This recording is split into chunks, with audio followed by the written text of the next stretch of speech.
فاتحركت كده ناحية أوضة إبراهيم وفتحتها، لكن الغريب والمرعب إن أنا ملقتهمش. معنى كده إنهم ما بيهزروش معايا أو حاجة. طب مين اللي نادى عليا؟ وفجأة صحيت من النوم على صوت صرخة بشعة، علشان في لحظتها أسمع صوت صراخ بشع جاي من وسط النار، ومن وسط النار دي ظهر ظل وكأن حد بيولع.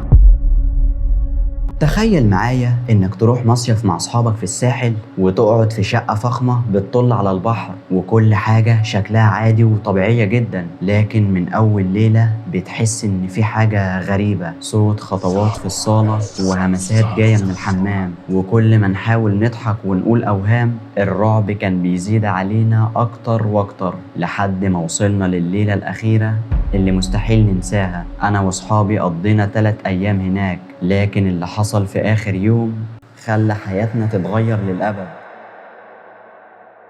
قبل ما نبدأ قصتنا حابب أرحب بيكم في أول فيديو لي على يوتيوب. لو القصة عجبتكم واستمتعتوا بالرعب والغموض اللي فيها، ما تنساش تشترك في القناة وتفعل زر الجرس علشان يوصلك كل جديد. ويلا بينا من غير كلام كتير نشوف إيه اللي حصل في شقة الساحل المسكونة. في يوم من الأيام كانت بتجمعني قعدة أنا وإبراهيم ومحمود، ودول أكتر من أصحابي، دول إخواتي بمعنى الكلمة. كان يوم خميس والساعة وقتها كانت 10 بعد صلاة العشاء، وكنا متجمعين وقتها في بيت إبراهيم. وفجأة في وسط القعدة لقيت إبراهيم بيقول بصوت عالي: الحقوا يا جدعان، بص أنا لقيت إيه. رديت عليه وقلت له: خضتنا يا عم. لقيت إيه يعني؟ قال لي: أنا لقيت إعلان عن شقة في الساحل 3 أيام بسعر رخيص جدا. محمود رد وقتها وقال: في الساحل وسعر رخيص جدا؟ ده ازاي ده؟ وريني كده. وفعلا محمود مسك التليفون وبدأ يقرأ الإعلان اللي فعلا كان صح، ولقيت محمود بيقول: بقول لكم ايه يا جدعان، انا راشق في الموضوع ده. ابراهيم وقتها خد منه التليفون وقال له: انا كمان معاك وهسجل دلوقتي. ولقيتهم هما الاتنين بيبصوا لي كده وبيقولوا: ايه رأيك معانا ولا ايه؟ قلت لهم: يا جدعان انتوا ليه مبسوطين قوي كده؟ اكيد في حاجة غلط، يا اما الإعلان ده مش صح يا اما الموضوع موضوع نصب. ابراهيم وقتها قال لي: يا عم نصب ايه؟ مكتوب في الاعلان الدفع بعد استلام الشقه. بقول لك ايه، انا هكلم الراجل احجز معاه دلوقتي. وفعلا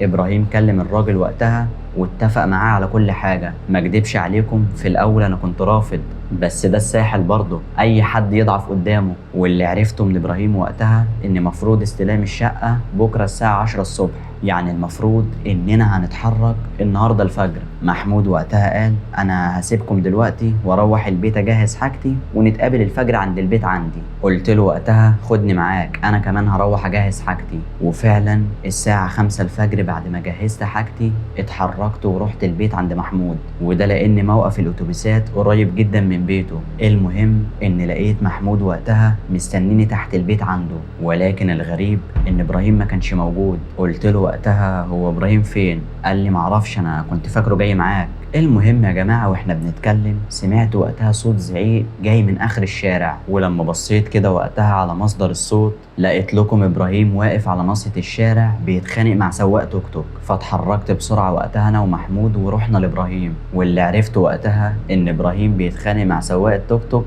علشان 5 جنيه. محمود وقتها قال للسواق: خد يا عم ال5 جنيه اهي واتكل على الله. وقتها انا بصيت لابراهيم كده وانا متضايق وقلت له: انت دايما كده مأخرنا. المهم ان احنا ركبنا الاتوبيس وقتها واتحركنا واحنا في اتجاهنا للساحل، وفعلا بعد 4 ساعات وصلنا الساحل، وتحديدا المكان اللي قال لنا عليه صاحب الاعلان. وكانت الساعة وقتها 9 الصبح. فقلت لابراهيم وقتها: رن كده على الراجل ده وعرفه ان احنا وصلنا. وفعلا ابراهيم طلع تليفونه وبدأ ان هو يرن على الراجل، والراجل وقتها رد علينا وقال انه 5 دقايق ويكون عندنا. وفعلا معداش اكتر من 5 دقايق والراجل جالنا، راجل في سن 46 تقريبا واسمه عبد الحميد. ما اكدبش عليكم يا جماعة، انا اول ما شفت الراجل ده ما كنتش مرتاح له. الراجل وقتها قطع تفكيري كده وهو بيبصلي وبيقول: مش يلا بينا بقى ولا ايه؟ وفعلا اتحركنا معاه ووصلنا للشقة.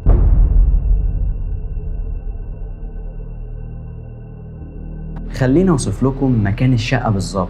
الشقة كانت موجودة جوه قرية، مش بس كده، ده كمان كانت قريبة جدا من البحر، ده غير ان القرية كانت جميلة جدا بصراحة. انا لما شفت المنظر ده بدأت ان انا ارتاح شوية. المهم اننا دفعنا للراجل المبلغ المطلوب واستلمنا المفتاح وفتحنا الباب وقتها ودخلنا للشقة اللي كانت نظيفة جدا. الشقة كانت عبارة عن 3 اوض، اول اوضة بتطل على البحر، والاوضة التانية بتطل على القرية وحمام السباحة، والاوضة التالتة كانت في وش الحمام. وقتها محمود وابراهيم بدأوا انهم يتخانقوا على الاوض. محمود كان عايز الأوضة اللي بتطل على البحر وإبراهيم كمان كان عايزها. وقتها أنا كنت تعبان جدا وعايز أنام، فقلت لهم بقول لكم إيه، محمود ياخد الأوضة اللي بتطل على البحر علشان هو الكبير، وأنت يا إبراهيم خد الأوضة اللي بتطل على القرية وحمام السباحة، وأنا يا عم هاخد الأوضة اللي في وش الحمام اللي أنتوا ناسين أصلا إنها موجودة. وفعلا كل واحد راح على أوضته. وقتها أنا من كتر التعب اترميت على السرير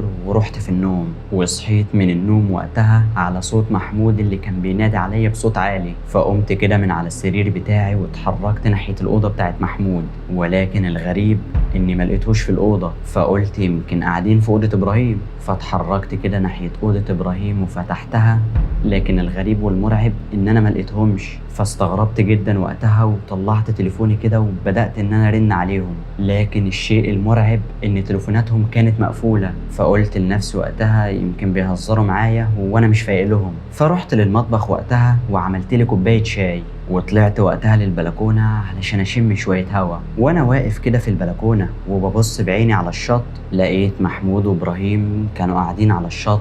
فاستغربت كده وقتها، معنى كده إنهم ما بيهزروش معايا أو حاجة. طب مين اللي نادى عليا؟ المهم اني ما حطيتش الموضوع في دماغي وقتها ولبست هدومي ونزلت لهم. ولما نزلت قلت لهم على اللي حصل. محمود وقتها قال لي يا عم ما تشغلش بالك، انت بس اكيد من تعب السفر بيتهيأ لك او حاجه. المهم ان احنا نزلنا للبحر وكنا مبسوطين جدا، وبعد ما خلصنا قررنا ان احنا نطلع ناكل لقمه من الاكل اللي معانا. وفعلا طلعنا للشقه وحضرنا الاكل وقعدنا في الصاله ناكل. واحنا قاعدين بناكل وقتها عيني لمحت برواز كان متعلق على الحيطه، والصوره كان موجود فيها عريس وعروسه. وقتها انا شاورت لهم كده على الصوره من غير ما اتكلم. محمود وقتها شاف الصوره وقال هم مين دول؟ ابراهيم قال في ايه يا جدعان، اكيد كان حد مأجر الشقه قبلنا زي حالتنا ونسي الصوره. المهم ان احنا بعد ما خلصنا اكل محمود قال لنا ايه رايكم لو نشغل فيلم رعب ونقضي سهره حلوه؟ انا وابراهيم على طول قلنا له ماشي، ده احنا بنعشق الرعب.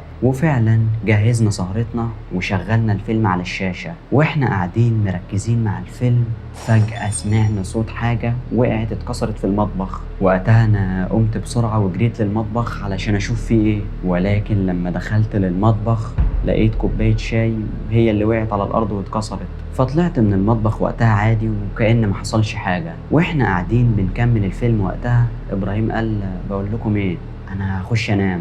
وكملت السهرة انا ومحمود. اللي ببص جنبي لقيته هو كمان نايم. وقتها انا سبت محمود نايم في الصالة ودخلت لأوضتي ونمت انا كمان. واول ما رحت في النوم لقيت نفسي نايم جوه أوضة، بس الأوضة دي مش غريبة عليا، بس الغريب والمرعب اني ما كنتش في الأوضة دي لوحدي. فاكرين الراجل والست اللي صورتهم كانت متعلقة في الصالة كانوا موجودين معايا في الأوضة وكانوا بيتخانقوا مع بعض. وفجأة صحيت من النوم على صوت صرخة بشعة.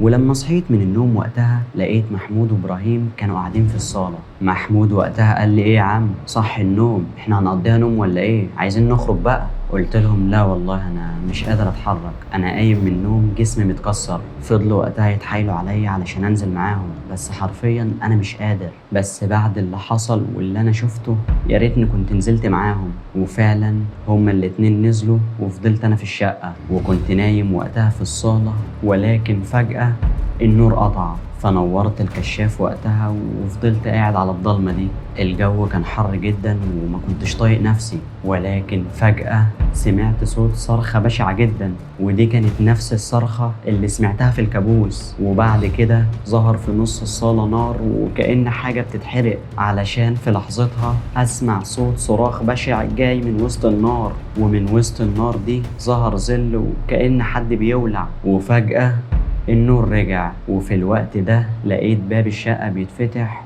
ودخل ابراهيم ومحمود. قلت لهم ايه ده، انتوا رجعتوا بدري كده ليه؟ ابراهيم وقتها بصلي كده وهو مستغرب وقال بدري ازاي؟ الساعة 12. قلت له 12 ازاي يا ابني؟ ده انتوا لسه نازلين من 5 دقايق. قال لي 5 دقايق ايه يا عم؟ احنا نازلين بقالنا 5 ساعات. في الوقت ده انا اتصدمت كده وقلت لهم بقول لكم ايه، انا مش هسكت كتير، انا عايز اقول لكم على حاجة.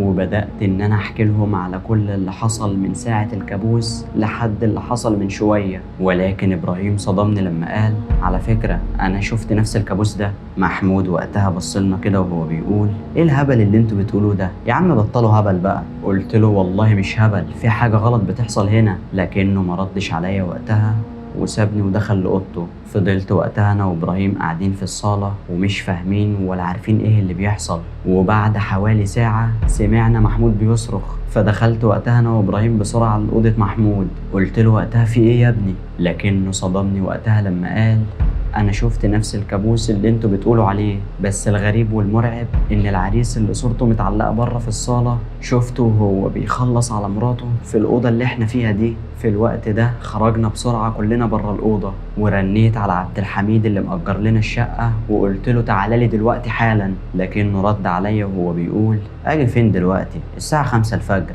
قلت له انت هتيجي ولا نفضحك في القرية ونقول ان انت بتسكن شقق مسكونة؟ لقيته قال لي وقتها انا جاي حالا 5 دقايق واكون عندك. وفعلا ما عداش اكتر من 5 دقايق ولقيت باب الشقة بيخبط. فتحت الباب وقتها وزي ما كنت متوقع هو عبد الحميد اللي وشه كان مخطوف وهو بيقول خير ايه اللي حصل؟ محمود وقتها قال له هيجي منين الخير يعني؟ وبدأ محمود وقتها يشاور له على صورة العريس والعروسة اللي متعلقة على الحيطة وقال له مين دول يا عم عبد الحميد؟ عبد الحميد بص كده للصورة وقال مين دول؟ انا معرفهمش. ابراهيم وقتها بدأ يزعق فيه وهو بيقول احنا من ساعة ما جينا للشقة واحنا بنشوف حاجات غريبة. عبد الحميد وقتها بصلنا كده وهو بيقول طب اهدوا بس وانا هحكي لكم على كل حاجة. من حوالي 20 سنة كان في عريس وعروسة اجرت لهم الشقة دي، وكان من المفروض انهم هيقضوا فيها شهر العسل.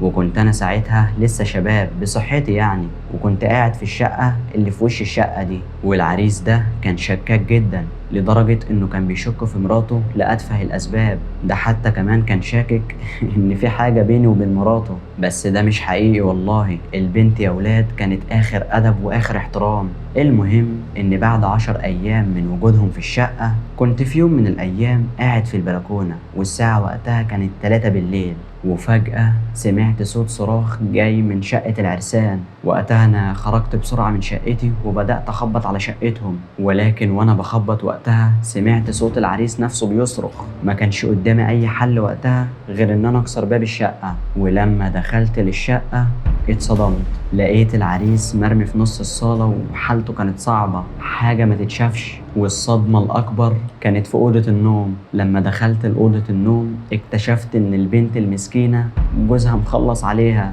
واللي فهمته إن حصل بينهم مشكلة كبيرة جدا انتهت بمأساة محدش كان يتخيلها. والله هو ده اللي حصل، ما كدبتش عليكم في حرف. المهم بعد اللي احنا سمعناه تاني يوم جهزنا حاجتنا وسيبنا الشقة. ولكن الغريب والمرعب إن بعد أسبوعين بالظبط جالنا كلنا نفس الرسالة على الموبايل، رسالة ما فيهاش غير جملة واحدة بس: الشقة لسه مستنياكم.